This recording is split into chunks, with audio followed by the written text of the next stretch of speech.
अगदी 6 वर्षाच्या मुलीची जीभ कापून तिचा हात तोडून तिच्यावर जखमा करून तिच्यावर बलात्कार करण्यात आला आणि आज त्या मुलीच्या आईवडिलांच्या डोळ्यामध्ये आनंदाश्रू होते। आनंद याचा होता की आज त्यांच्या मुलींना न्याय भेटलाय, त्या बलात्काराला फाशीची शिक्षा झाली आहे आणि अश्रू याच्यासाठी होते की त्यांच्या मुलीच्या अगदी कोवळ्या वयात मनापासून ती शरीरापर्यंत बसणारे घाव याच्यातून ती मुलगी आयुष्यभर बाहेर निघणार नाहीये। ही घटना 25 जुलै 2025ला यूपीच्या बांदामध्ये घडली। त्या ठिकाणाचा आरोपी अमित रॅकवर नावाच्या मुलानं त्या मुलीला लालच दाखवून घरात घेऊन गेला, तिची जीभ कापला, तिचा हात तोडला, तिच्या अंगावर अगणित जखमा करून तिच्यावर रेप करून तिला रक्ताच्या थारोळ्या टाकून पळून गेला।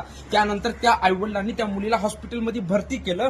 पोलिसांनी त्या आरोपीला हाफ एन्काउंटर करून अटक केली। त्यानंतर त्याला जाब विचारला, तो सांगतोय की मी बलात्कार करत असताना ती नकार करत होती म्हणून मी तिचा हात तोडलो, तिच्या अंगावर जखमा केल्या आणि माझं नाव कुणाला सांगू नये म्हणून मी तिची जीभ कापलो। आणि ही घटना ऐकून अक्षरशः न्यायाधीश सुद्धा हादरले आणि त्यांनी अगदी आरोपपत्र दाखल केल्यापासून अगदी 56 दिवसांमध्ये त्यांनी या न्यायाची प्रक्रिया पूर्ण केली आणि 6 जानेवारीला त्याला फाशीची शिक्षा सुनावली, तीही तडपून मारण्याची। आणि हे ऐकून अक्षरशः त्या आईवडिलांच्या चेहऱ्यावरती समाधानही होतं आणि त्या मुलीच्या भविष्याची चिंताही झळकत होती। आणि अशीच न्यायाची प्रक्रिया महाराष्ट्रात सुद्धा होण्याची प्रत्येक पीडित मुलीचे आईवडील वाट बघत आहेत।